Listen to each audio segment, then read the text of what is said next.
連續3年必吃榜餐廳，只需要人均百幾蚊，戶外座位，一邊欣賞海景，一邊食火鍋。中山脆肉鯇一魚多吃，深圳首創脆鯇節節高，豉汁蒸魚腩，椒鹽魚翅。大家好，我係 Simon。大家好，我係曉婷。今日同大家介紹嘅就係淘米撈。未訂閱我哋嘅朋友仔呢，快啲訂閱啦！唔好講咁多啦，我哋即刻去片。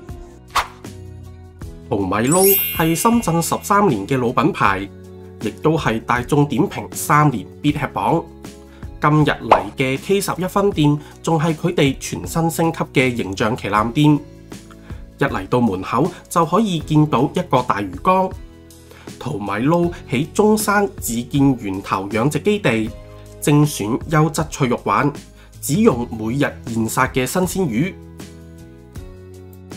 入到鋪頭，見到天花吊住好多魚燈籠。好有中國元素。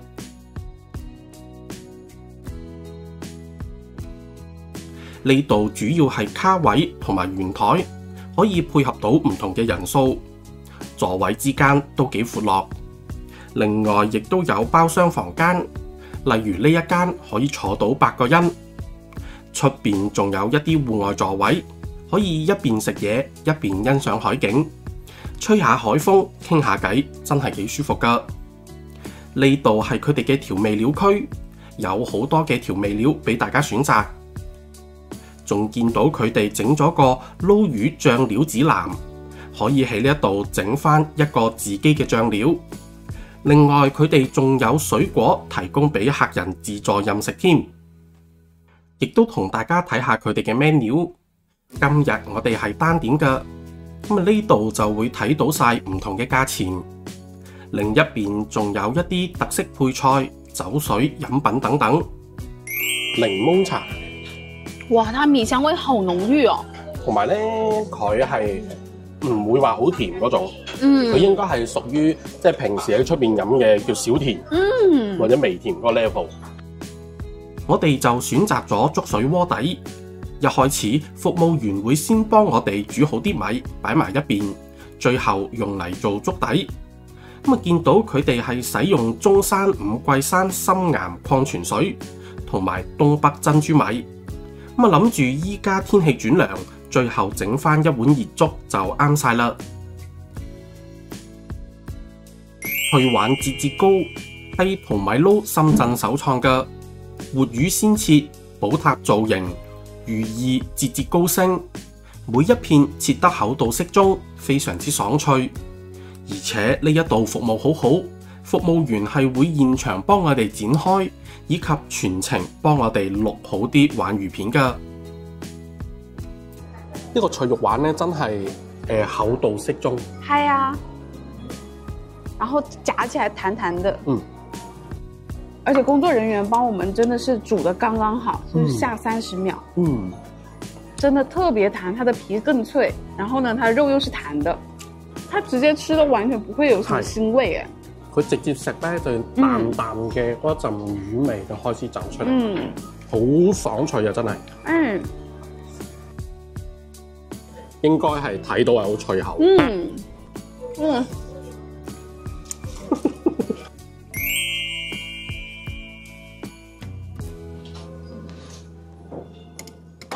你有冇食過咁脆口嘅魚腩？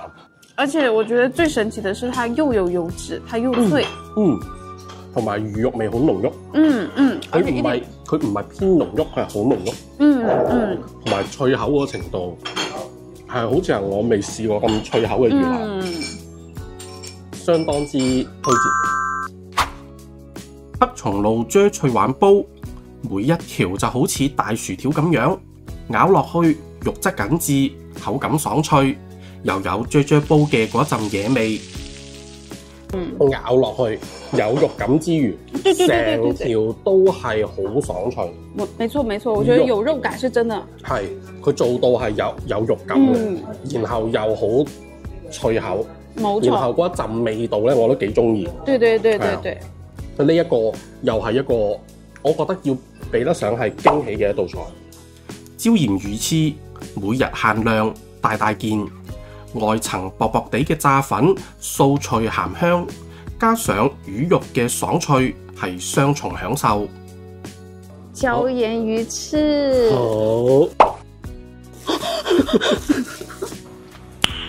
，nice。呢個椒鹽魚翅呢，佢嗰個炸粉都特別香，係鹹香嗰個 feel 嘅。外面是脆的，裡面也是脆的，但是外面的脆跟裡面的脆又不一樣。一啖咬落去呢，佢出邊嗰個炸粉呢，同埋嗰個脆肉鯇嗰陣脆呢，係唔同嘅脆。冇錯。係啦，然之後加埋嗰個味道呢，我都特別中意，所以呢一個椒鹽魚翅呢，就真係特別香口啊！魚丸，這個吃着的話，口感是比較嫩滑 Q 彈嘅感覺，係嫩滑一啲嘅嗰個感覺。冇錯。訂餐食到差唔多，服務員就開始幫我哋煮個粥底啦。鯇魚嘅鮮，時蔬嘅甜，加上東北珍珠米熬出嘅粥底，濃郁嘅米香味相當之夾。依家就試下佢啦，由一開始嘅魚肉啦，去到嬲尾魚丸啦，再去到一啲各種嘅蔬菜煮晒入去，啲精華咧都流晒喺個湯底度，然最後咧就落咗呢個東北米，然後煮成呢一個粥。若果有食剩一啲嘅魚腩嘅話咧，最後攞嚟撈粥試下佢。係啊，呢個魚腩攞嚟撈粥都好正。最後仲想講喺依家呢個天氣咧比較涼嘅一個狀態咧，然後最後飲一碗咁樣嘅熱粥咧，成個人都暖好多啊！紅糖饅頭到店用餐，按人頭贈送，一個口感綿密嘅感覺。呢個係打卡送嘅豆花，哇係滑捋捋到不。對啊，它這豆花雖然是打卡送嘅，但是濃郁嘅豆味係咪？冇錯。我特登唔講住。之後就係個爆珠增加下個口感。婷姐飲茶，唔好客氣。唉，小弟梗係最大嘅作用就係嚟幫你斟。都滿點啦。今日同大家介紹嘅淘米撈，人均百幾蚊就可以食到咁新鮮嘅脆肉鯇火鍋，仲可以欣賞到180度嘅海景。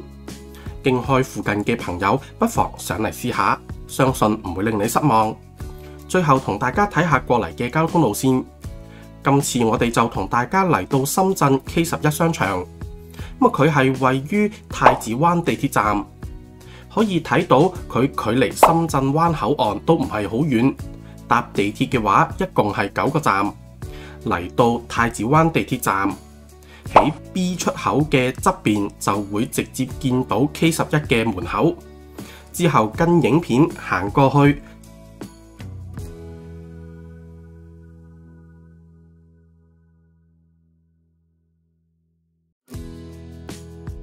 搭 lift 上4樓。出 lift 之後，跟影片直行4分鐘左右就會嚟到啦。